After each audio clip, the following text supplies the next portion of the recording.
ശ്രീ മഹാദേവ്യൈ നമഃ. ശ്രീമദ്ദേവീ ഭാഗവതം 9-ാം സ്കന്ധത്തിലെ 39-ാമത്തെ അധ്യായം മുതൽ 39, 40, 41, 42 4 അധ്യായങ്ങളായിട്ട് ലക്ഷ്മി വിഷ്ണു വിവാഹം പറയണം. പാലാഴിമഥനം കഥ ഇതിൽ അനുസ്മരിക്കണം. സാവിത്രിയുടെ കഥ പറഞ്ഞതിൻ്റെ ശേഷമാണ് സാവിത്രി ഉപാഖ്യാനം. അതിന് ശേഷമാണ് ലക്ഷ്മിയെക്കുറിച്ച് പറയണത്. അവിടെ നാരദൻ നാരായണ മഹർഷിയോട് ചോദ്യങ്ങൾ ചോദിക്കുന്നു. എങ്ങനെയാണ് ലക്ഷ്മി ഉണ്ടായത്, ആരാണ് ലക്ഷ്മിയെ പൂജിച്ചത്, മന്ത്രം എന്താ, ഇങ്ങനെ ഒരു വട്ടം സാധാരണ എല്ലാ ദേവിമാരെക്കുറിച്ചും ചോദിക്കുന്ന പോലെ തന്നെ ചോദിച്ചു. അപ്പോൾ നാരായണ മഹർഷി ഉത്ഭവം തൊട്ട് പറയാണ്, സൃഷ്ടി ഉത്ഭവം. ശ്രീകൃഷ്ണൻ തന്നെ തൻ്റെ ഇടത് ഭാഗം രാധയായിട്ട് മാറി, കൃഷ്ണനും രാധയും രണ്ടായിട്ട് മാറിയെന്ന്, അല്ലെങ്കിൽ ഇടത് ഭാഗത്തു നിന്ന് രാധ ഉണ്ടായി. കൃഷ്ണനെന്നും 16 വയസ്സ്, രാധയ്ക്കെന്നും 12 വയസ്സ്. അതീവ സുന്ദരന്മാർ, രണ്ടുപേരും സുന്ദരനും സുന്ദരിയുമാണ് എന്ന് സാരം. ഈ രാധയാവട്ടെ തൻ്റെ ശരീരത്തിൽ നിന്ന് 2 രൂപം സ്വീകരിച്ചു. അതിൽ ഇടത് ഭാഗത്തു നിന്ന് ലക്ഷ്മി ഉണ്ടായി 4 കൈയോട് കൂടിയിട്ട്, വലത് ഭാഗത്തു നിന്ന് രാധയുണ്ടായി 2 കൈയോട് കൂടിയിട്ട്.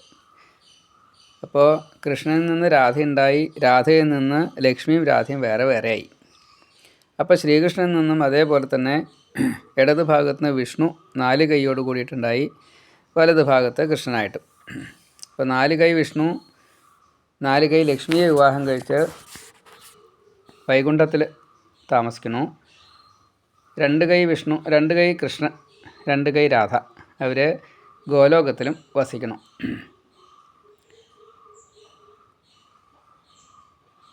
ഈ ലക്ഷ്മിയുടെ അർത്ഥം തന്നെ ലക്ഷിക്കും, നോക്കും. ഇതാണ് പ്രപഞ്ചത്തെ നോക്കുക, പാലിക്കുക, സ്നേഹത്തോടു കൂടിയിട്ട് സംരക്ഷിക്കുക. ഇതാണ് ലക്ഷ്മി ചെയ്യുന്നത്. ആ ലക്ഷ്മിയെ എല്ലാവരും പൂജിച്ചു എന്നാണ്. രാധയ്ക്കും കൃഷ്ണനും പ്രത്യേകം സ്വഭാവങ്ങൾ. രാധയുടെ ഈ എല്ലാവരെയും സ്നേഹിക്കുക, അതേപോലെ വേഗം ശുണ്ഠി വരിക, ആരും തെറ്റ് ചെയ്യാതിരിക്കുക, ഇങ്ങനെ വളരെ പ്രധാനപ്പെട്ടതായിട്ടുള്ള സ്വഭാവ ഗുണം രാധയ്ക്കുണ്ട്. കൃഷ്ണൻ അങ്ങനെയൊന്നുമില്ല. കൃഷ്ണൻ രാധയ്ക്ക് അനുസരിച്ച് ഇങ്ങനെ നിൽക്കും, അത്രയേ ഉള്ളൂ. അതേപോലെ ലക്ഷ്മി സാത്വിക ശുദ്ധ സത്വസ്വരൂപ. ഇപ്പോൾ എല്ലാവരും ലക്ഷ്മിയെ പൂജിക്കണു എന്നാണ്. സർവ്വ സൗഭാഗ്യവും കൊടുക്കും. വിഷ്ണുവിനും അതേപോലെ തന്നെ എല്ലാ ദിക്കിലും ലക്ഷ്മിയുണ്ട്. അതാത് പേരുകളിലാണ്. സ്വർഗലക്ഷ്മി, നാഗലക്ഷ്മി, രാജലക്ഷ്മി, ഗൃഹലക്ഷ്മി, സുരഭി, ദക്ഷിണ, ശ്രീ, സൂര്യൻ്റെ കാന്തിയായിട്ട്. അതേപോലെ ഓരോന്നിലും എന്താണോ പ്രത്യേകമായിട്ട് കാണുന്നത് ചൈതന്യം, ആ ചൈതന്യം ഇപ്പോൾ രത്നങ്ങളിലെ അതിൻ്റെ ആ ഒരു തിളക്കം, സ്വയം പ്രകാശിപ്പിക്കുക എന്ന കഴിവ്, അത് ലക്ഷ്മിയാണ്. അങ്ങനെ എല്ലാവരെയും സന്തോഷിപ്പിക്കുക, അത് ലക്ഷ്മിയുടെ ഒരു സ്വഭാവമാണ്. എല്ലാവരും ലക്ഷ്മിയെ പൂജിക്കുകയും ചെയ്യും. അങ്ങനെ പൂജിച്ചു കഴിഞ്ഞാൽ ലക്ഷ്മി വേണ്ടത് എന്താണോ അത് ഹിതം അറിഞ്ഞുകൊണ്ട് കൊടുക്കുകയും ചെയ്യും. ഇന്നാൾ പൂജിച്ചു എന്നൊന്നും സ്വതേ പറയാൻ നിവൃത്തിയില്ല. എല്ലാവരും പൂജിച്ചു. ദേവന്മാരായാലും ഋഷികളായാലും ബ്രാഹ്മണർ, മറ്റേ സാമാന്യ ജനങ്ങൾ, അങ്ങനെയല്ലേ, എല്ലാവരും പൂജിച്ചു. അങ്ങനെ സർവ സമ്പത്തുകളും കൊടുക്കുന്നതായിട്ടുള്ള ഭാവത്തിൽ ആ ലക്ഷ്മി എല്ലാവരെയും ആനന്ദിപ്പിച്ചു കൊണ്ടിരിക്കുന്നു. അതുകൊണ്ട് രമ എന്ന് പേര്, രമിപ്പിക്കുക എന്ന അർത്ഥത്തിൽ. ആ ലക്ഷ്മി ഈ പാലാഴി കടഞ്ഞപ്പോൾ പൊന്തി വരാൻ ഒരു കാരണം ഉണ്ടായി. അതിനെക്കുറിച്ചാണ് പിന്നീട് പറയണത്. എങ്ങനെയാണ് ഈ പാലാഴിയിൽ പാലാഴിയിൽ ജനിക്കേണ്ടി വന്നത് എങ്ങനെയാണ് എന്ന് നാരദൻ ചോദിച്ചപ്പോൾ പാലാഴി മഥനം കഥ ആണ് പിന്നെ പറഞ്ഞത്. അവിടെ ദുർവാസാവിൻ്റെ ശാപം. ദുർവാസാവ് ഒരു തവണ ഈ വൈകുണ്ഠത്തു നിന്ന് കൈലാസത്തിലേക്ക് പോണ വഴിക്കെന്നാണ് നാരായണനെയും ലക്ഷ്മിയും കണ്ട് ആശീർവാദങ്ങളൊക്കെ സ്വീകരിച്ച് അങ്ങനെ കൈലാസത്തിലേക്ക് പോണ സമയത്ത് ലക്ഷ്മി താൻ അണിഞ്ഞതായിട്ടുള്ള ആ മാല കൊടുത്തു എന്നാണ്. അത് പലതരത്തിലും പറയാറുണ്ട്. സ്വർഗത്തിൽ അപ്സരസ് കൊടുത്തതായിട്ടുള്ള മാല എന്ന് പറയാറുണ്ട്, ശ്രീപാർവതി കൊടുത്തതായിട്ടുള്ള മാല എന്ന് പറയാറുണ്ട്, ശ്രീപാർവതി അണിഞ്ഞതായിട്ടുള്ള മാല എന്ന് പറയാറുണ്ട്. അത് സാരില്ല. ഏതായാലും ഈ സുവർഗത്തിൽ പെട്ടതായിട്ടുള്ള ദേവതമാർ, ദേവസ്ത്രീകൾ, അത് ലക്ഷ്മി, പാർവതി, സരസ്വതി ഏതായാലും കുഴപ്പമില്ല, അപ്സര സ്ത്രീകളായാലും ആരായാലും അവരാൽ പ്രസാദമായിട്ട് കൊടുക്കപ്പെട്ട ഈ ദുർവാസാവിൻ്റെ കഴിവ് കണ്ടുകൊണ്ട്, ദുർവാസാവിനെ ബഹുമാനിച്ചുകൊണ്ട് കൊടുത്തതായിട്ടുള്ള മാലയാണ്. അപ്പോൾ ആ മാല താൻ സ്വയം ഒന്ന് ചിന്തിച്ചു, എന്തിനാ അപ്പോൾ അത്, എനിക്കെന്തിനാ ഈ മാല എന്ന് സ്വയമേവ ചിന്തിക്കുക. ദുർവാസാവിൻ്റെ ഒരു രൂപത്തേക്കൊന്ന് വർണ്ണിക്കുന്നുണ്ട് അവിടെ. ബ്രഹ്മതേജസ്സാണ്, അതേപോലെ സൂര്യൻ്റെ കാന്തി, സ്വർണം കാച്ചി മുക്കിയ അങ്ങനെ അങ്ങനത്തെ നിറം, വെള്ളയായിട്ടുള്ള പൂണുനൂല്, അതുപോലെ ഭസ്മക്കുറി, പിന്നെ മരവുരി, അങ്ങനെ അനവധി ശിഷ്യന്മാർ, 10,000 ശിഷ്യന്മാരൊക്കെ ഉണ്ടെന്നാണ്. ശിവാംശമാണ്. ആ ഋഷി ദേവൻ തന്നെയാണ്, ശരിക്കും മഹാദേവൻ തന്നെയാണ്. ആ ദേവനാണ് ഈ മാല കിട്ടിയത്. അപ്പോൾ ആ മാല ഇങ്ങനെ കൈപിടിച്ച് പോകുന്ന സമയത്ത് ഇന്ദ്രൻ ഐരാവതത്തിൻ്റെ മുകളിൽ വരുന്നു. അപ്പോൾ ഇന്ദ്രൻ ഒരു ലേശം സൂര്യയൊക്കെ പാനം ചെയ്ത് അങ്ങനെയാണ്. പിന്നെ രംഭയോടൊത്ത് കുറച്ച് മതിച്ചതിൻ്റെ ശേഷമൊക്കെയാണ് വരവ്, അങ്ങനെയൊക്കെയാണ്. അപ്പോൾ ഈ മാല കിട്ടിക്കഴിഞ്ഞപ്പോൾ അതിൻ്റെ ആ ഒരു സൗകുമാര്യവും സുഗന്ധവും മറ്റേ വല്ലാത്തൊരു ആകർഷകമായിട്ടുള്ള മാല, പ്രസാദം. അപ്പോൾ അതെന്നാൽ മുടിയിൽ വയ്ക്കാം എന്ന് വിചാരിച്ചിട്ട് കിരീടം അഴിച്ചു വെച്ച് മുടി കോതാൻ നിന്നു. ഈ മാല ആനയുടെ മസ്തകത്തിലും വെച്ചു. പക്ഷേ വിഷ്ണുവിൻ്റെ പ്രസാദം എപ്പോൾ കിട്ടിയാലും അത് അപ്പം തന്നെ ഉപയോഗിക്കണം എന്നുള്ള നിയമമുണ്ട്. ആ നിയമം ഇപ്പം എന്തെങ്കിലും അറിയാനിട്ടല്ല, പക്ഷേ പറ്റിപ്പോയി. അത് വിനാശകാലേ വിപരീത ബുദ്ധി എന്നേ പറയാനുള്ളൂ.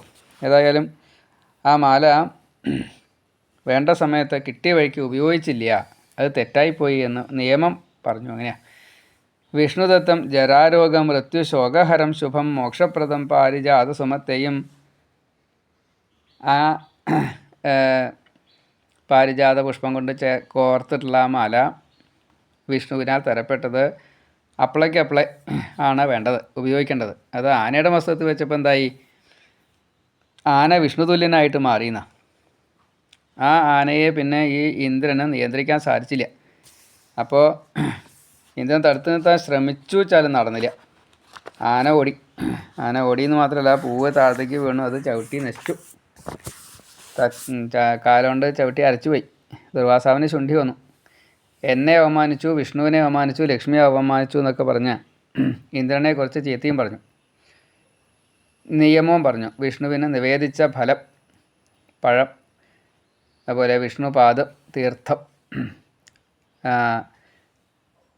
പായസമായാലും ശരി, എന്തായാലും ശരി, നേദ്യമായാലും അത് അപ്ലൈ കിട്ടിക്കഴിഞ്ഞാൽ ഉപയോഗിക്കേണ്ടത്, അത് നിയമമാണ്. അത് ചെയ്യാതെ കൊണ്ട് അഹങ്കാരം കൊണ്ടല്ലേ ഇങ്ങനെയൊക്കെ ഒരിടം ചെയ്തത്. അതുകൊണ്ട് എൻ്റെ ഈ അഹങ്കാരത്തിന് കാരണമായിട്ടുള്ള ശ്രീ നശിച്ചു പോട്ടെ എന്ന് ശപിച്ചു എന്നാ. അനവധി കാര്യങ്ങൾ അവിടെ വിസ്തരിച്ച് പറയുന്നുണ്ട്.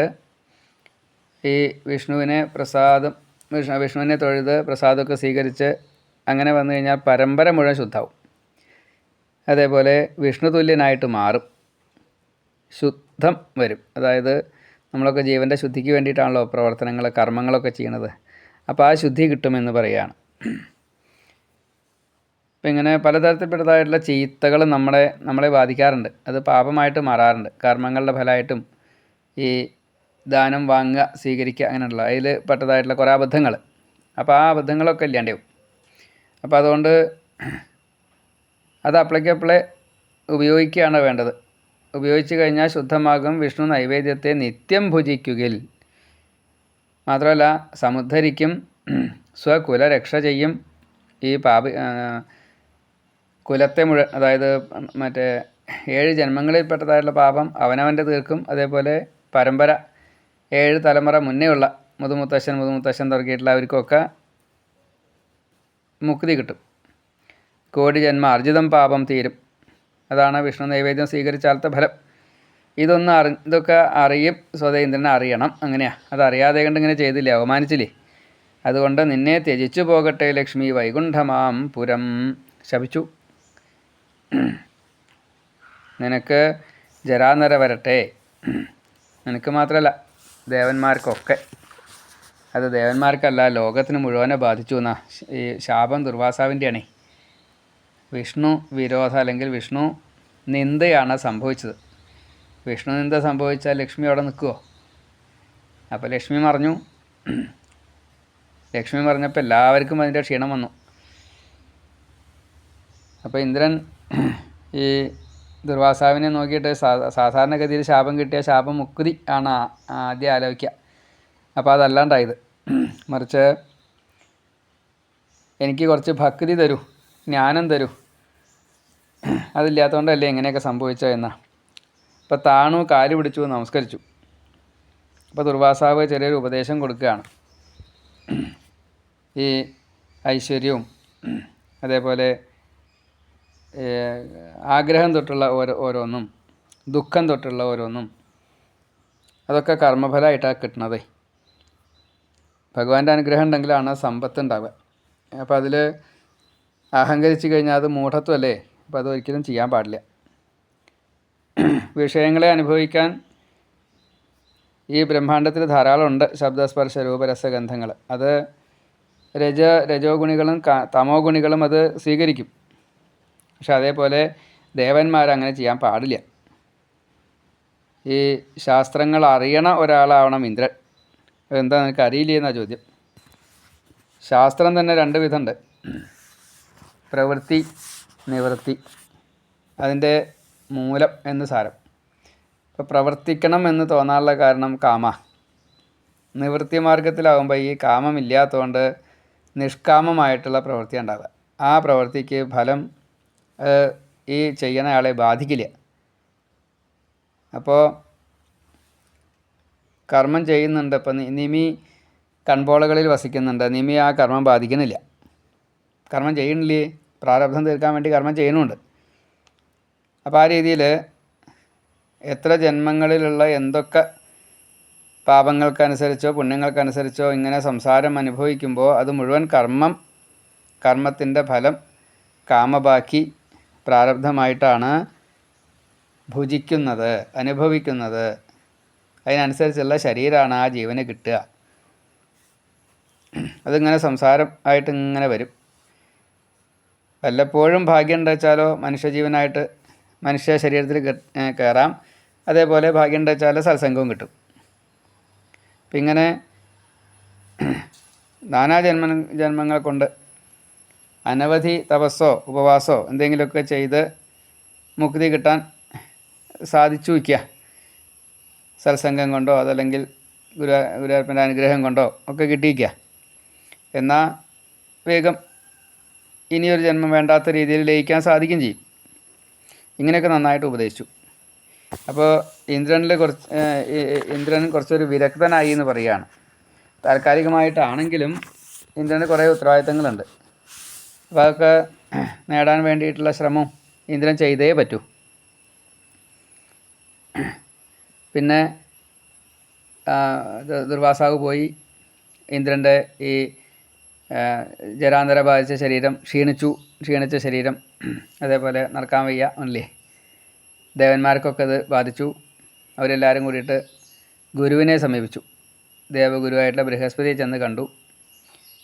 ബൃഹസ്പതിയുടെ ഈ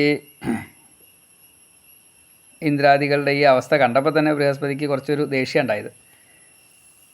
തേവാരം മുടക്കി അങ്ങനെയല്ലേ. അപ്പോൾ അതൊരു ശരിയല്ല. അതേപോലെ ദേവന്മാർക്ക് നേരിട്ടാണ് വന്ന വഴിക്ക് ഗുരുവിനെ കാണാനും പറ്റിയില്ല. അത്രേ, ഗുരു തേവാരത്തിലായിരുന്നു. അപ്പോൾ തേവാരം കഴിഞ്ഞ് വന്ന സമയത്താണ് ഇത് കണ്ടത്. അപ്പോൾ ഇന്ദ്രൻ കാര്യമായിട്ടൊക്കെ പറഞ്ഞു, ദുർവാസാവ് ഇങ്ങനെ ശപിച്ചിട്ടുണ്ട്, എന്താ ചെയ്യുക, ഞങ്ങളെ രക്ഷിക്കണം എന്നൊക്കെ പറഞ്ഞു. അപ്പോൾ തന്നെ ഗുരു പറഞ്ഞു, പാലാഴി കടഞ്ഞിട്ട് ഇനി അമൃത് കിട്ടിയല്ലാണ്ട് നിങ്ങളുടെ കാര്യങ്ങൾ നേരെയാവില്ല, എന്നാലും നമുക്ക് ശ്രമിക്കാം എന്നൊക്കെ പറഞ്ഞു. ആ ഗുരു ഇന്ദ്രനെ നന്നായിട്ട് ഉപദേശിച്ചു എന്നാണ്. എല്ലാ കാര്യങ്ങളും അറിയും, നീതി അറിയാം, എന്നിട്ടും ഭീരുവായില്ലേ എന്നാ. ഈ സമ്പത്ത് വരുന്നതും സമ്പത്ത് അനുഭവിക്കുന്നതും കർമ്മത്തിൻ്റെ ഫലമായിട്ടാണ് എന്ന് ദുർവാസാവ് പറഞ്ഞത് ശരിയല്ലേ? അപ്പോൾ അത് ആലോചിക്കാതെ കണ്ടല്ലേ ഇങ്ങനെ ഒരു അബദ്ധം പറ്റിയത്. വിഷ്ണു നിന്ദ, മുനി നിന്ദ, ദുർവാസാവ് മുനിയാണ്. ഇപ്പോൾ ബ്രാഹ്മണ നിന്ദയൊക്കെ സംഭവിച്ചു. അതൊക്കെ തെറ്റ്, വലിയ തെറ്റാ. അപ്പോൾ ഈ നന്മയും തിന്മയും അറിയാതെ കണ്ട് ഇങ്ങനെ ചെയ്യാൻ പാടുമോ? പ്രാരബ്ധം നമുക്ക് അനുഭവിക്കാതിരിക്കാൻ പറ്റില്ല. ഇത് ബ്രഹ്മാവ് വിധിച്ചതാ. അപ്പം അതുകൊണ്ട് എത്ര ജന്മം തീർന്നാലും ശരി, അത് തീരാതെ കണ്ട്, ഈ കർമ്മഫലം തീരാതെ കണ്ട് മുക്തി കിട്ടില്ല കേട്ടോ ഇന്ദ്ര. ഭഗവാൻ എല്ലാം നമ്മളെ ശ്രദ്ധിച്ചുകൊണ്ടിരിക്കുകയാണ്. 18 സാക്ഷിയുണ്ട്, ഭഗവാൻ നേരിട്ടും കാണും. അപ്പോൾ അത് മുഴുവൻ കർമ്മം കൊണ്ടാണ് ഇങ്ങനെ വരുന്നത്. ഈ കർമ്മം കൊണ്ടാണ് ബ്രഹ്മശാപം. ഇപ്പോൾ ബ്രഹ്മശാപമായിട്ടാണ് കിട്ടിയത്. ഇന്ദ്രനൊരു ശാപം മാത്രമല്ലോ, ദേവകൾക്കൊക്കെ പറ്റി, ലോകത്തിന് മുഴുവൻ പറ്റി. അപ്പോൾ അത് ബ്രാഹ്മണ ശാപ. അപ്പോൾ ഈ ബ്രഹ്മശാപം ഇതിനെ എങ്ങനെ തീർക്കുക?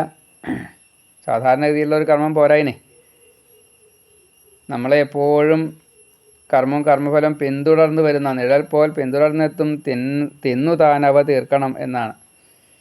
അതിനനുസരിച്ചുള്ള കാലത്ത്, അതിനനുസരിച്ചുള്ള ദേശത്ത്, അതിനനുസരിച്ചുള്ള ശരീരത്തിൽ ഈ ജീവൻ ഇങ്ങനെ സംസരിക്കും. അത് സത്സംഗം കൊണ്ടോ കർമ്മഫലം, അതായത് ഇപ്പോൾ ഒരു ബ്രാഹ്മണനായിട്ട് ജനിച്ചു, നല്ല കർമ്മങ്ങൾ ചെയ്യാൻ സാധിച്ചു. അതേപോലെ ശൂദ്രനായിട്ട് ജനിച്ചു, ബ്രാഹ്മണ സേവ ഉൾപ്പെടെയുള്ള നല്ല കർമ്മങ്ങൾ ചെയ്യാൻ സാധിച്ചു. അപ്പോൾ ഈ പുണ്യങ്ങളിങ്ങനെ കൂടും. അങ്ങനെ പുണ്യം കൂടുമ്പോൾ ഈ ഫലം, ചീത്ത ഫലങ്ങൾ അനുഭവിക്കൽ കുറയും. വൈരാഗ്യത്തോട് കൂടിയിട്ട് സേവനമായിട്ട് ധാരാളം കർമ്മം ചെയ്തിട്ട് അപ്പോൾ കർമ്മഫലം ഇങ്ങനെ കുറഞ്ഞു വരും. പിന്നെ മാത്രമല്ല, സമ്പാദ്യം മുഴുവൻ ദാനം ചെയ്യുകയാണെന്ന് വെച്ചാലോ അതും വലിയ ഭാഗ്യമാണ്. എല്ലാ ദിവസവും നിത്യദാനം അങ്ങനെയൊക്കെ പതിവുണ്ട്.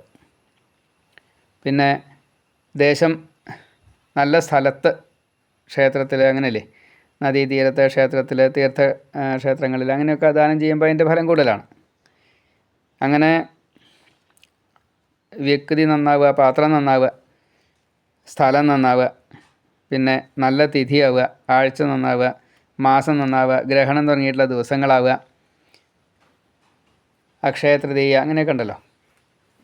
അതേപോലെ പ്രധാനപ്പെട്ട ദിവസങ്ങൾ, ഇപ്പോൾ ശ്രാദ്ധം വരുന്ന ദിവസങ്ങൾ, പിറന്നാൾ വരുന്ന ദിവസങ്ങൾ, കല്യാണം വരുന്ന ദിവസങ്ങൾ, ഇതൊക്കെ നൈമിത്തികവും നിത്യമൊക്കെ ഉണ്ട്. ആ സമയത്തൊക്കെ ഈ ദാനം ചെയ്യുമ്പോൾ അതിൻ്റെ സിദ്ധികൾ വളരെ കൂടുതലാണ്. സ്വർണ്ണം ഉണ്ടെങ്കിലാണ് പാത്രം ഉണ്ടാക്കാൻ പറ്റൂ, പണ്ടങ്ങൾ ഉണ്ടാക്കാൻ പറ്റൂ, മണ്ണുണ്ടെങ്കിലാണ് പാത്രങ്ങൾ ഉണ്ടാക്കാൻ പറ്റൂ എന്ന കൂട്ടത്തിൽ പുണ്യം ഉണ്ടെങ്കിലാണ്, ഈ സൽക്കർമ്മങ്ങൾ ഉണ്ടെങ്കിലാണ് പുണ്യം കിട്ടുള്ളൂ. പുണ്യം ഉണ്ടെങ്കിലാണ് മുക്തി കിട്ടുള്ളൂ, പാപത്തെ ഇല്ലാണ്ടാക്കാൻ പറ്റൂ. വിധാതാവിൻ വിധാതാവ്, പാലകൻ തൻ്റെ പാലകൻ, ഹർത്താവ് തൻ സംഹർത്താവും കാലകാലനുമാണ് ആ ശ്രീകൃഷ്ണൻ. ആ ശ്രീകൃഷ്ണനെ, ആ വിഷ്ണുവിനെ മഹാവിപത്തിൽ ഈ മണ്ണിൽ ആ കൃഷ്ണനെ ഭജിക്കുകയിൽ ഉണ്ടാം ആപത്തിലും സമ്പത്തെന്ന് ഓതുന്നു മഹാശിവൻ. ഗുരു പറയുക, മഹാദേവൻ പോലും ശ്രീകൃഷ്ണ ഭജനത്തിന് പ്രാധാന്യം കൊടുക്കണം. അമ്മയെ ഭജിക്കണം, കൃഷ്ണനെ ഭജിക്കണം. ഇങ്ങനെ ഇന്ദ്രനെ നന്നായിട്ട് ഉപദേശം കൊടുത്തതിൻ്റെ ശേഷം ആലിംഗനമൊക്കെ ചെയ്ത് ആ ഗുരു ആശ്വസിപ്പിച്ചു. അപ്പോൾ ദുഃഖം വരാനുള്ള കാരണം എന്താണ്? തെറ്റാണ്. തെറ്റ് സംഭവിച്ചപ്പോൾ കർമ്മത്തിൽ വന്ന തെറ്റാണ്. അപ്പോൾ ആ തെറ്റ് തീർക്കാൻ വേണ്ടിയിട്ടുള്ള ഒരു നല്ല, എന്തായാലും പറയുക, കൗൺസിലിംഗ് എന്നൊക്കെ പറയാം. അങ്ങനെ ഒരു കൗൺസിലിംഗ് ആണ് ഉണ്ടായത്. അപ്പോൾ ഈ ഉപദേശം കൊടുത്തതും അങ്ങനെയാണ്, നന്മ ചെയ്യാനുള്ള ഉപദേശമാണ് കൊടുത്തത്. അപ്പോൾ കൃഷ്ണനെ സ്മരിച്ചുകൊണ്ട് ഇന്ദ്രൻ അങ്ങനെ സത്യലോകത്തിലെത്തി. ഈ വ്യാഴം പറഞ്ഞിട്ടാണ് നമുക്ക് ബ്രഹ്മാവിനെ കാണാമെന്ന് പറഞ്ഞു. അങ്ങനെ സത്യലോകത്തിലെത്തി. ദേവന്മാരൊക്കെ ഉണ്ട്. ബ്രഹ്മാവ് ചെന്ന വഴിക്ക് തന്നെ ഇന്ദ്രനെ കുറേ ചീത്ത പറഞ്ഞു. എന്താ ചീത്ത പറഞ്ഞത്? ആദ്യം പറഞ്ഞത് എന്താ അറിയോ? എൻ്റെ മകൻ്റെ മകൻ്റെ മകനാണ് ഇന്ദ്രൻ. അതേപോലെ എൻ്റെ മകൻ്റെ മകളുടെ മകനാണ് ഇന്ദ്രൻ. ബ്രഹ്മാവ്, മരീചി, കശ്യപൻ, ഇന്ദ്രൻ, ഇങ്ങനെയാണ് പരമ്പര വരിക. അതേപോലെ തന്നെ അമ്മ വഴിയാണെന്ന് വെച്ചാൽ ബ്രഹ്മാവ്, ദക്ഷൻ, അതിഥി, ഇന്ദ്രൻ, ഇങ്ങനെയാണ് വരിക. അപ്പോൾ ഈ നല്ല കുലത്തിൽ ജനിച്ചിട്ട് ഇങ്ങനെ ചീത്ത ചെയ്യുക വെച്ചാൽ വലിയ മോശം തന്നെയാണ്, വലിയ തെറ്റാണ് നീ ചെയ്തത്. ഇത് അതിഥി കശ്യപന്മാർക്ക് പോലും അവരുടെ അച്ഛനമ്മയും ഇന്ദ്രൻ്റെ അച്ഛനമ്മയും അതിഥി കശ്യപന്മാരാണ്, അവർക്ക് പോലും ചീത്തപ്പേരുണ്ടാക്കിയില്ലേ നീയേ എന്നൊക്കെയാണ് സ്വയംകൃതാനർത്ഥം.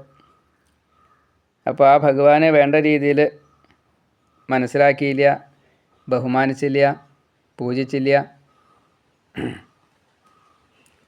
എല്ലാ ഇന്ദ്രിയങ്ങൾക്കും അധിഷ്ഠാന ദേവതകളുണ്ട്. അതിൽ ഇന്ദ്രിയങ്ങൾക്ക് നാഥനായിട്ടുള്ള മനസ്സിൻ്റെ അധിഷ്ഠാന ദേവത സ്വയം ബ്രഹ്മാവാ. അതേപോലെ ജ്ഞാനം കൊടുക്കുന്നത് ശങ്കരൻ മഹാദേവനാണ്, ബുദ്ധി കൊടുക്കുന്നത് ദുർഗയാണ്,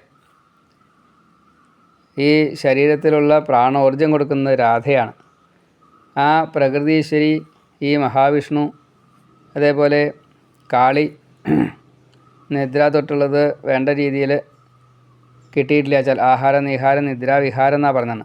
അപ്പോൾ അത് കാളി അത് വേണ്ട രീതിയിൽ അനുഗ്രഹം കൊടുത്തിട്ടില്ല വെച്ചാൽ കാര്യങ്ങളൊക്കെ പോക്കാം. സുഖിക്കാൻ വേണ്ടിയിട്ട് ഇന്ദ്രിയങ്ങൾക്ക് ശരീരത്തിന് ഇന്ദ്രിയങ്ങൾ തന്നിട്ടുണ്ടെങ്കിലും അത് പൂജാ സേവനങ്ങൾക്ക് വേണ്ടിയിട്ടാണ് ഉപയോഗിക്കുന്നത് വെച്ചാൽ പ്രാരബ്ധം തീരും എന്നുവെച്ചാൽ മുക്തി വേഗം കിട്ടുമെന്ന് സാരം, അതാണ്. അല്ലെങ്കിൽ പ്രാരബ്ധം തീരും, പക്ഷേ അതിങ്ങനെ കർമ്മം ബാക്കി വന്ന് കൂടുതലാണ് വയ്യ. അപ്പം അതുകൊണ്ട് ഇപ്പോൾ വന്ന തെറ്റിനെ പരിഹരിക്കാൻ വേണ്ടത് എന്തോ അത് ചെയ്യുക തന്നെ വേണം. ഏത് പൂവുകൊണ്ട് ഈ ശിവൻ പൂജ ചെയ്തുവോ ആ ശങ്കരാംശമായിട്ടുള്ള ഈ ദുർവാസാവ് ആ ഭഗവാനെ, വിഷ്ണുവിനെ, ലക്ഷ്മിയെ പൂജിച്ച് മാല ചാർത്തി ആ പ്രസാദമായിട്ട് കിട്ടിയ ഈ മാല അത് കിട്ടിയിട്ടും ഭാഗ്യം അനുകൂലമല്ലാത്തത് കൊണ്ടാണ് ത്യജിക്കേണ്ടി വന്നത്. ബ്രഹ്മാവ് പറയുക, കൃഷ്ണൻ്റെ കാൽത്താരിൽ നിന്നും വീണോരാ പൂവ് മൗലിയിൽ ചൂടുന്ന ആൾ ദേവമധ്യത്തിൽ സർവഥാ പൂജ്യനായി വരും. അപ്പോൾ ഇവിടെ ആനയാണ് പൂജ്യനായതേ, ആനയെ നിയന്ത്രിക്കാൻ പറ്റിയില്ല ഇന്ദ്രനെ. അപ്പോൾ ഇത് അറിഞ്ഞിട്ടും നീ ദൈവത്താൽ വഞ്ചിതനാണ്, അതല്ലാച്ചാൽ ഇങ്ങനെ സംഭവിക്കില്ല. വിഷ്ണുവിനെ നിഷേധിച്ച് കഴിഞ്ഞാൽ, കൃഷ്ണനെ നിഷേധിച്ച് കഴിഞ്ഞാൽ ലക്ഷ്മി അവിടെ നിൽക്കുമോ? ലക്ഷ്മി പോയി, വൈകുണ്ഠം വിട്ടു എന്നാണ്. ശ്രീനാഥ സേവയാൽ നേടും ശ്രീയെ നീ എൻ വരത്തിനാൽ. അതുകൊണ്ട് ലക്ഷ്മി പൂജ ചെയ്തോളൂ. ഇനി ലക്ഷ്മി പൂജ ചെയ്യാതെ കണ്ട് പറ്റില്ല. എന്തൊക്കെ ഉണ്ടോ അതൊക്കെ ലക്ഷ്മിക്ക്. ഈ ലക്ഷ്മി പൂജ, ഇന്ദ്രൻ്റെ ലക്ഷ്മി പൂജ അതിഗംഭീര. അപ്പോൾ ലക്ഷ്മിയെ ആശ്വസിപ്പിച്ചോളൂ, പൂജിച്ചോളൂ, നമസ്കരിച്ചോളൂ, ക്ഷമാപണം പറഞ്ഞോളൂ. ശ്രീകൃഷ്ണ ഗോവിന്ദ ഹരേ മുരാരേ ഹേ നാഥനാരായണ വാസുദേവ. ശ്രീകൃഷ്ണ ഗോവിന്ദ ഹരേ മുരാരേ ശ്രീനാഥനാരായണ വാസുദേവ. അങ്ങനെ ലക്ഷ്മിയെയും കൃഷ്ണനെയും വേർപ്പെടുത്തിയിട്ട് കാണാൻ പോലും പാടില്ല, അത്രയ്ക്കുണ്ടേ. അങ്ങനെ ചെന്ന് കാണാം, നമുക്കെല്ലാവർക്കും കൂടിയിട്ട് അങ്ങോട്ട് ചെന്ന് കാണാം എന്നെല്ലാം പറഞ്ഞ് ഈ മന്ത്രമൊക്കെ ചൊല്ലി ബ്രഹ്മാവും ഇന്ദ്രനും ദേവകളും ഒക്കെ കൂടിയിട്ട് അവിടെ എത്തി. അപ്പോൾ അവിടെ വല്ലാത്തൊരു തേജസ്സോട് കൂടിയിട്ട്, ശതകോടി സൂര്യ തേജസ്സോട് കൂടിയിട്ടാണ്, 100 കോടി സൂര്യൻ്റെ പ്രകാശത്തോട് കൂടിയിട്ട് ആ ലക്ഷ്മീപതി 4 വേദങ്ങളാൽ സ്തുതിക്കപ്പെട്ടുകൊണ്ട് ചതുർബാഹു വിഷ്ണു സ്വരൂപനായിട്ടിരിക്കുക അവിടെ. വേഗം കണ്ടു, എല്ലാവരും കൂടി നമസ്കരിച്ചു. പിന്നെ പ്രദക്ഷിണം വയ്ക്കുക, കരയുക, പിടിക്കുക, കാല് പിടിക്കുക, എന്തൊക്കെയാണ് ചെയ്തു വെച്ചാൽ ശരിയല്ല, മുഴുവൻ പൂജ പറ്റാവുന്ന പൂജയൊക്കെ ചെയ്തു അവിടെ. ഇവരാണെന്ന് വെച്ചാൽ അവലേശം ഒരു ഓജസ്സും ഇല്ലാത്തൊരവസ്ഥയിലാണ്. ഏതായാലും കണ്ടു, കാര്യങ്ങളൊക്കെ പറഞ്ഞു. ഭഗവാൻ പറഞ്ഞു, പേടിക്കൊന്നും വേണ്ട കേട്ടോ, ഞാൻ ഇവിടെ ഉണ്ടല്ലോ, പിന്നെ എന്തിനാണ് പേടിക്കണത്? ഏതായാലും ഈ ഐശ്വര്യം തരുന്നതായിട്ടുള്ള ലക്ഷ്മിയും എൻ്റെ കൂടെയുണ്ട്. നിങ്ങൾ കേട്ടോളൂ. ഞാൻ ചില ഉപായങ്ങൾ പറയാം. എന്നെ ആശ്രയിക്കുന്നവർക്ക് ഞാൻ ഭക്തി കൊടുക്കും. 3 ലോകവും ഭരിക്കുന്നതാരാ? വിഷ്ണുവാണേ. അപ്പോൾ ആ ഭക്തന്മാർ അവരെന്താണോ ആഗ്രഹിക്കുന്നത് അത് എൻ്റെ ലക്ഷ്മി അവർക്ക് കൊടുക്കും. ഇപ്പോൾ ആ ലക്ഷ്മി എന്നെ ഇങ്ങനെ ദ്രോഹിച്ച് കഴിഞ്ഞപ്പോൾ, അവമാനിച്ച് കഴിഞ്ഞപ്പോൾ ആ വീട് വിട്ടു പോയതാ. അപ്പോൾ ഇനി അത് വരാതെ കണ്ട് നോക്കണം. ലക്ഷ്മിക്ക് അത് സമ്മതാവില്ല, അതുകൊണ്ടാണ് പോയതേ. ദുർവാസസാണെച്ചാൽ ശങ്കരൻ മഹാദേവൻ്റെ അംശ. എന്നെ ഇഷ്ടപ്പെടുന്നു, മത് പരായണനാ. അപ്പോൾ ആ ശാപം അത് ലക്ഷ്മി കേൾക്കാതിരിക്കുമോ? അതുകൊണ്ടാണ് നിങ്ങളെ വിട്ടു പോയത്. എന്നെയോ എൻ്റെ ഭക്തരെയോ ആരെങ്കിലും നിന്ദിച്ചു കഴിഞ്ഞാൽ ലക്ഷ്മി അവിടുന്ന് പോവും. എൻ്റെ ജന്മനാൾ, അതേപോലെ എന്നെ പ്രത്യേകിച്ച് പൂജിക്കേണ്ടതായിട്ടുള്ള തിഥിയായാലും വേണ്ടില്ല, ആഴ്ചയായാലും വേണ്ടില്ല, മാസമായാലും വേണ്ടില്ല, നാളായാലും വേണ്ടില്ല, ആ സമയത്ത് അത് ചെയ്തിട്ടില്ല വെച്ചാൽ ലക്ഷ്മി അവിടുന്ന് പോവും. ലക്ഷ്മി അവിടെ വരണതും ലക്ഷ്മി പോണതുമായിട്ടുള്ള കുറേ കാര്യങ്ങൾ പറയാം. തെറ്റ് ചെയ്ത് കഴിഞ്ഞാൽ, അരുതാത്ത വേദം വിധിക്കാത്തതായിട്ടുള്ള കർമ്മങ്ങൾ ചെയ്ത് കഴിഞ്ഞാൽ കുറേ കാര്യങ്ങൾ പറഞ്ഞിട്ടുണ്ട്. ശൂദ്രപ്രേതം ദഹിപ്പിക്കാൻ പാടില്ല, വൃഷവാഹകൻ ശൂദ്രൻ വെപ്പുകാരനായാൽ പറ്റില്ല, പിന്നെ ശുദ്ധനല്ലാതെ കണ്ട് ശുദ്ധിയില്ലാതെ കണ്ട് അങ്ങനെ വാഴാൻ പാടില്ല, പിന്നെ അവീരാന്നം ഭുജിക്കാൻ പാടില്ല, അതേപോലെ അസന്തുഷ്ടി ഉള്ള ഒരു ബ്രാഹ്മണൻ ഒരു ഗ്രാമത്തിൽ ഉണ്ടാവാൻ പാടില്ല, സ്ത്രീ സംഘം പകലിൽ ചെയ്യാൻ പാടില്ല, അതുപോലെ ആചാരഹീനന്മാരായിട്ട് ആരെങ്കിലും ഉണ്ടെച്ചാൽ അവിടെ ലക്ഷ്മി ഉണ്ടാവില്ല, കാലുമ്പിലൊക്കെ ഇങ്ങനെ എണ്ണ പറ്റിയിട്ട് ഉറങ്ങാൻ പാടില്ല, അതുപോലെ വേണ്ടാത്തത് പറയണ ആൾക്കാരുണ്ടെച്ചാൽ അവിടെ ലക്ഷ്മി ഉണ്ടാവില്ല, പിന്നെ സ്വന്തം ശരീരത്തിൽ ഇങ്ങനെ കൊട്ടും പാട്ടുമായിട്ട് അതൊന്നും ലക്ഷ്മിക്ക് ഇഷ്ടമല്ല. ബ്രാഹ്മണരെ ദ്രോഹിക്കുന്നത്, ഹിംസ ചെയ്യുന്നത്, ഇതൊന്നും ലക്ഷ്മിക്ക് ഇഷ്ടമല്ല. വ്രതോപവാസാദികൾ മുടക്കുന്നത്, ഇതൊന്നും ലക്ഷ്മിക്ക് ഇഷ്ടമല്ല. അപ്പോൾ ലക്ഷ്മി അവിടുന്ന് പോവും. എൻ്റെ നാമം ജപിക്കുക, എൻ്റെ ലീലകൾ പാടുക, കീർത്തനം, അവിടെ ആ ലക്ഷ്മി ഉണ്ടാവും. കൃഷ്ണഭക്തൻ്റെ കൃഷ്ണനെ വാഴ്ത്തുന്ന സ്ഥലം, അതുപോലെ സാളഗ്രാമം, ശംഖ്, തുളസി, ആ പൂജ ചെയ്യുന്നവർ, എന്തിന് ശിവനെ കീർത്തനം ചെയ്യുന്നവർ, ശിവനാമം ജപിക്കുന്നവർ, അമ്മയെ പൂജിക്കുന്നവർ, ബ്രാഹ്മണർക്ക് ഊട്ട്, അന്നദാനം, ദാനം, പശുദാനം ഇങ്ങനെയൊക്കെ ചെയ്യുന്നവർ, അവിടെയൊക്കെ ലക്ഷ്മി ഉണ്ടാവും. അവിടെ നിന്നൊന്നും ലക്ഷ്മി പോവില്ല. ഇങ്ങനെ ലക്ഷ്മി ഉണ്ടാവുന്ന സ്ഥലവും ലക്ഷ്മി വിട്ടുപോകുന്ന കാരണങ്ങളും പറഞ്ഞിട്ട് ഇന്ദ്രനെ നല്ലതായിട്ട് വിഷ്ണുവും ഉപദേശിച്ചു. ഇതൊക്കെ ഇപ്പോൾ ഇന്ദ്രന് വേണ്ടിയിട്ടല്ല കേട്ടോ, ഇതൊക്കെ നമുക്ക് വേണ്ടിയിട്ടാണ്. എന്നിട്ട് വിഷ്ണു പറഞ്ഞു, പാലാഴി കടയണം. ആ പാലാഴി കടയുമ്പോൾ ലക്ഷ്മിയോട് പറയാ അവിടെ പോയിട്ട് പിറക്കൂ കേട്ടോ എന്ന്. ഇപ്പോൾ അവിടെ എന്തൊക്കെയാ ആവശ്യമായിട്ട് പറഞ്ഞത്? പാലാഴിയിൽ ഔഷധി ബീജങ്ങളൊക്കെ ഇട്ട് നന്നായിട്ട് കടയാൻ കടകോലായിട്ട് മന്ത്രപർവ്വതം, അതേപോലെ കയറായിട്ട് അനന്തനാഗം, ഭാഗവത പ്രകാരം വാസുകിയാണ്, അതേതായാലും കുഴപ്പമില്ല. അങ്ങനെ നന്നായിട്ട് കടയുക. ദേവന്മാരും അസുരന്മാരും കൂടിയിട്ട് സന്ധി ചെയ്ത് അപ്പുറം നിന്നിട്ട് വലിക്കുക. അങ്ങനെ കടഞ്ഞു കഴിഞ്ഞാൽ ഓരോന്നായിട്ട് പൊന്തി വരും. അത് വേണ്ട പോലെ ഞാൻ തരും, നിങ്ങൾ എടുക്കണ്ട.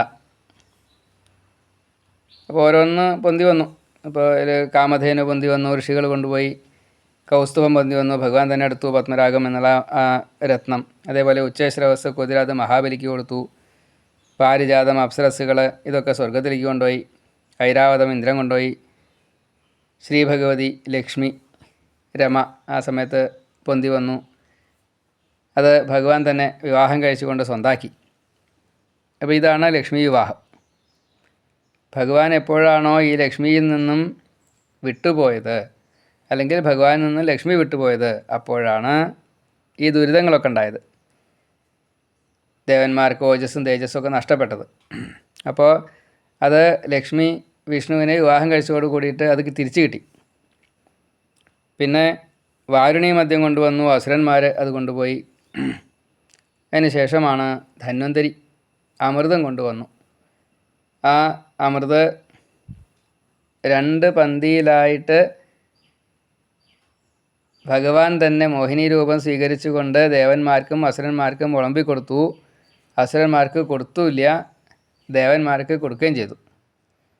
അപ്പം അതിൻ്റെ ഇടയ്ക്ക് ഭാനു എന്നുള്ളൊരു അസുരൻ സൂര്യേന്ദ്രന്മാരുടെ നടുക്കിരുന്നിട്ട് ഈ അമൃത ലേശം കഴിച്ചു. അപ്പോൾ അത് ഇന്ദ്രേന്ദ്രന്മാർ കാണിച്ചു കൊടുത്തപ്പോൾ, ചന്ദ്രസൂര്യന്മാർ കാണിച്ചു കൊടുത്തപ്പോൾ മോഹിനി വിഷ്ണു സുദർശന ചക്രം കൊണ്ട് കഴുത്ത് അറുത്തു സുർഭാനുവിൻ്റെ. പക്ഷേ അമൃത് കഴിച്ചുകൊണ്ട് മരിച്ചില്ല. തല രാഹുവായി, ഉടൽ ഈ പൽചക്രം കൊണ്ടുകൊണ്ട് 100 കഷ്ണങ്ങളായി. അത് കേതുക്കളായി. അവർ ഈ ചന്ദ്രനെയും സൂര്യനെയും വിഴുങ്ങാൻ വേണ്ടിയിട്ട് നിൽക്കുന്നു. അതാണ് ഗ്രഹണം എന്നെല്ലാം പറയണം, ഇവിടെ സൂചിപ്പിച്ചിട്ടില്ല. അങ്ങനെ എല്ലാവർക്കും ഈ സ്വസ്ഥതയെ ലഭിച്ചു എന്ന് പറയുകയാണ്. വിഷ്ണു ലക്ഷ്മി വിവാഹം കഴിച്ചു കഴിഞ്ഞപ്പോൾ ശാപമുക്തി കിട്ടി. ദുർവാസാവിനും സമ്മതമായി. എന്താണോ ചെയ്യേണ്ടത്, നടക്കേണ്ടത് അത് നടന്നു. ആ ഒരു സ്വസ്ഥത എല്ലാവർക്കും കിട്ടിക്കഴിഞ്ഞപ്പോൾ മനസ്സുഖം കിട്ടി, വൃദ്ധി വന്നു. അപ്പോൾ വേണ്ട രീതിയിൽ തന്നെ എല്ലാവരും ലക്ഷ്മിയെയും വിഷ്ണുവിനെയും നന്നായിട്ട് പൂജിക്കുകയും ചെയ്തു. പിന്നെ ആ പൂജയുടെ ഒരു സമ്പ്രദായം പറയുകയാണ്. ഗണേശൻ, ഭാസ്കരൻ, വന്നി, വിഷ്ണു, ദുർഗ, സദാശിവൻ, അങ്ങനെ അവർ 6 പേരെയും പൂജിച്ച് പിന്നെ പ്രത്യേകമായിട്ടുള്ള എല്ലാ വിഭവത്തോടും കൂടിയിട്ട് നന്നായിട്ട് തന്നെ പൂജിച്ച് നന്നായിട്ടൊന്ന് സ്തുതിച്ചു. വിഷ്ണു ലക്ഷ്മിയെ സന്തോഷിപ്പിച്ചു. എല്ലാവർക്കും വേണ്ടത് വേണ്ട പോലെ വേണ്ട സമയത്ത് വേണ്ടത്ര കൊടുത്തുകൊണ്ട് ലക്ഷ്മി രമയായി സന്തോഷിപ്പിച്ചു എന്ന് സാരം. അങ്ങനെയാണ് ഇന്ദ്രൻ്റെ ആ ഒരു സ്തുതി വളരെ ഗംഭീരമാണ്. അതേപോലെ ലക്ഷ്മിയുടെ ഒരു രൂപത്തെ നന്നായിട്ട് വർണ്ണിക്കുന്നുണ്ട്. ഈ ശുദ്ധ സത്വ സ്വരൂപിയായിട്ടുള്ള ആ അമ്മ സ്വർണ്ണ നിറത്തിലുള്ള വസ്ത്രങ്ങളൊക്കെ ധരിച്ച് അമ്മയെ നന്നായിട്ട് ധ്യാനിച്ചു, അതിസുന്ദരിയായിട്ടുള്ള അമ്മയെ. അതിനുശേഷം 16 ഉപചാരത്തോടു കൂടിയിട്ടുള്ള പൂജയാണ് വിസ്തരിച്ച് പറയണത്. അമ്മയെ ആവാഹിച്ചു, പീഠം കൊടുത്തു, ഗംഗാജലം കൊണ്ട് കുളിപ്പിച്ചു, പിന്നെ അർഘ്യം, പാദ്യം, ആചമനീയമൊക്കെ കൊടുത്തു. അതിവിശിഷ്ടമായിട്ടുള്ള എണ്ണ, തൈലമൊക്കെ തേച്ച് കൊണ്ട് കുളിപ്പിക്കുക, വസ്ത്രം, നല്ല കൗശേയപ്പട്ടമൊക്കെ കൊടുക്കുക, സുഗന്ധ ധൂപങ്ങൾ, അതുപോലെ ചന്ദനം, കുറിക്കൂട്ട്, ദീപം, അനവധി തരത്തിൽപ്പെട്ടതായിട്ട് നിവേദ്യങ്ങളൊക്കെ ഒന്നുകൂടിയിട്ട് സ്വീകരിക്കണേ എന്ന് പറഞ്ഞ് പ്രാർത്ഥിച്ചു. പിന്നെ വൈശ്യം തൂകൽ, ഹോമം, അതിഥി ബ്രാഹ്മണർക്ക് കൂട്ട്, വിശിഷ്ടമായിട്ടുള്ള പായസം, അപ്പം, പഴം, പിന്നെ സുരഭിയുടെ പാല്, അതൊക്കെ വേണ്ട രീതിയിൽ എത്രയാണോ സന്തോഷം വരിക അത്രത്തോളം കൊടുത്തു എന്നാണ്. പാലായാലും ശർക്കരയായാലും മധുരപലഹാരങ്ങളായാലും പായസം, പിന്നെ അതുപോലെ നന്നായിട്ട് ഊണൊക്കെ കഴിഞ്ഞപ്പോൾ വീശി കൊടുത്ത് കിടത്തി ഉറക്കി. ആലവട്ടവും വെഞ്ചാമരവും അതേപോലെ താമ്പൂലമൊക്കെ കൊടുത്തു. പിന്നെ സുഗന്ധപൂരിതമായിട്ടുള്ള ഈ താമ്പൂലത്തിന് ശേഷം നല്ല ശുദ്ധജലം കൊടുത്തു, തണുത്തുള്ള ജലം. പിന്നെ പ്രത്യേകമായിട്ടുള്ള മാല, കുറിക്കൂട്ടുകൾ, അർഘ്യം, പാദ്യം, ആചമനീയം, അതേപോലെ നല്ല കിടക്ക, കട്ടിൽ, സർവ ഉപചാരത്തോടു കൂടിയിട്ട് വസ്ത്രാഭരണ, ധനദ്രവ്യ, സ്വർണ്ണ, രത്ന എന്നൊക്കെ പറഞ്ഞിട്ട് അതെല്ലാം കൊടുത്തു.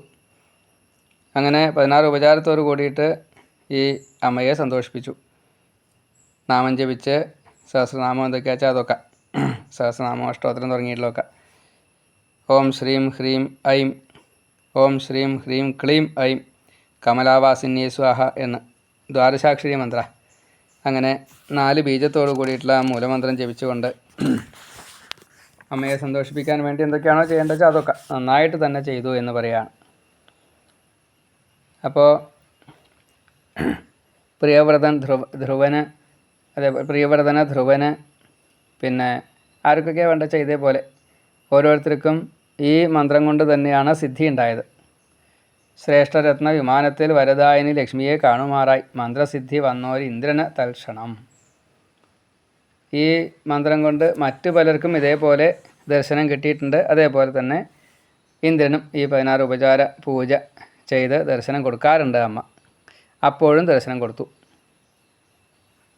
അങ്ങനെ അമ്മയുടെ മുമ്പിൽ കരഞ്ഞു. പിന്നെ അതിഗംഭീരമായിട്ട് സ്തുതിക്കുകയാണ്. സർവാഭീഷ്ടപ്രദയായിട്ടുള്ള ആ അമ്മയെ കൈതൊഴാം കമലാവാസേ തൊഴാം നാരായണ പ്രിയേ കൃഷ്ണകാന്തേ മഹാലക്ഷ്മി സതതം കൈതൊഴാം തൊഴാം. ആ അമ്മയെ എങ്ങനെയൊക്കെയാണ് സ്തുതിക്കേണ്ടത് ചോദിച്ചാൽ വെച്ചാൽ സർവാരാധ്യ കൃഷ്ണൻ്റെ ഒപ്പം, കൃഷ്ണൻ്റെ വക്ഷസ്സിലെ, വിഷ്ണുവിൻ്റെ വക്ഷസ്സിലെ സമ്പത്തിൻ്റെ അധിഷ്ഠാന ദേവിയായിട്ട്, വൈകുണ്ഠത്തിലെ മഹാലക്ഷ്മി, പാലാഴിയിൽ ലക്ഷ്മി, രമയായിട്ട് സ്വർഗലക്ഷ്മി, ഭൂപലക്ഷ്മി, ഗൃഹലക്ഷ്മി, സുരഭി, ദക്ഷിണ, വേദവതി, പത്മ, സ്വാഹ, സ്വധ, ഭൂമി എല്ലാം അമ്മയാണ്. വരദയാണ്, ശാരദയാണ്, മുക്തിദയാണ്, ഭക്തിദയാണ്. ഈ ജഗത്തെല്ലാം അമ്മ ഇല്ലാച്ചാൽ പിന്നെ ഒന്നുമില്ലേ.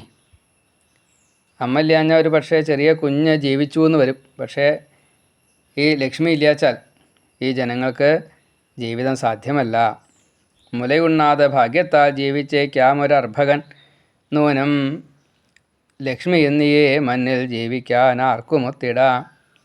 അപ്പം അതുകൊണ്ട് ഞങ്ങളോട് കനിയണേ ജഗത്തിൻ്റെ അംബികെ. എല്ലാവരും ഇപ്പോൾ ധനഹീനരായിരുന്നു എന്ന് വെച്ചാൽ വേണ്ടതൊന്നും കിട്ടിയായിരുന്നില്ല സാരം. ധനം എന്ന് വെച്ചാൽ അത്രയേ ഉള്ളൂ, വസ്തുക്കളൊന്നും കിട്ടിയായിരുന്നില്ല. അപ്പോൾ അതെല്ലാം കൊടുത്തുല്ലോ അമ്മ. അതുകൊണ്ട് ഈ ഐശ്വര്യം ഇതെന്നും നിലനിൽക്കുമാറാകണേ. ജ്ഞാനം തരണേ, ഭക്തി തരണേ, ധർമ്മകർമ്മങ്ങൾ മാത്രം ചെയ്യാറാക്കി തരണേ. അഹങ്കാരം വരരുതേ, സാത്വിക ബുദ്ധി ഉണ്ടാവണേ. അപ്പോൾ അതൊക്കെല്ലാം കേട്ടു, അനുഗ്രഹിക്കുകയും ചെയ്തു അമ്മ. സുരർക്കു വരവും നൽകി മാൺപെഴും വനമാലയെ വിഷ്ണു ഭിന്ന സഭയിൽ വെച്ചേകിനാൾ ലക്ഷ്മി തുഷ്ടയായി. ആ സഭയിൽ വെച്ചിട്ട് ഈ വിഷ്ണുവിനെ ലക്ഷ്മി വിവാഹം ചെയ്തു. എല്ലാവരും അവരവരുടേതായിട്ടുള്ള സ്ഥലത്തേക്ക് പോവുകയും ചെയ്തു. കുബേരതുല്യനായിട്ട് എന്ന് വെച്ചാൽ എല്ലാവർക്കും ധനം സമ്പത്തി കിട്ടി എന്ന് സാരം. അതാണ് എല്ലാ രാജാക്കന്മാരായാലും സാധാരണക്കാരായാലും ദേവന്മാരായാലും ഓരോരുത്തർക്കും എന്തൊക്കെയാണ് വേണ്ടത് വെച്ചാൽ അതൊക്കെ കിട്ടി എന്ന് സാരം. മഹാസുഖം പൂണ്ട് രാജശ്രേഷ്ഠനായി തീർന്നിടും ധ്രുവം. ഇങ്ങനെ ആരാണോ പൂജിക്കുന്നത് അവർക്ക് എന്നും ഈ ഒരു പദവി അമ്മയാൽ ലഭിക്കുകയും ചെയ്യും എന്ന് പറഞ്ഞുകൊണ്ട് ആ അധ്യായം അവിടെ അവസാനിക്കുകയാണ്. ഈ 4 അധ്യായങ്ങളെ കൊണ്ടാണ് ഇപ്പോൾ ലക്ഷ്മി വിഷ്ണു വിവാഹത്തെ, പാലാഴി മഥന കഥയൊക്കെ പറഞ്ഞു തരുന്ന സാരം. 42, 39, 40, 41, 42 9-ാം സ്കന്ധത്തിൽ 4 അധ്യായങ്ങളെ കൊണ്ട് ഈ ലക്ഷ്മി വിവാഹ കഥ പറഞ്ഞിരിക്കുന്നു. ഇനി സ്വാഹ സ്വധാ ദക്ഷിണ എന്ന 3 ദേവിമാരെക്കുറിച്ച് 2-3 അധ്യായങ്ങളിലായിട്ട് പറയും.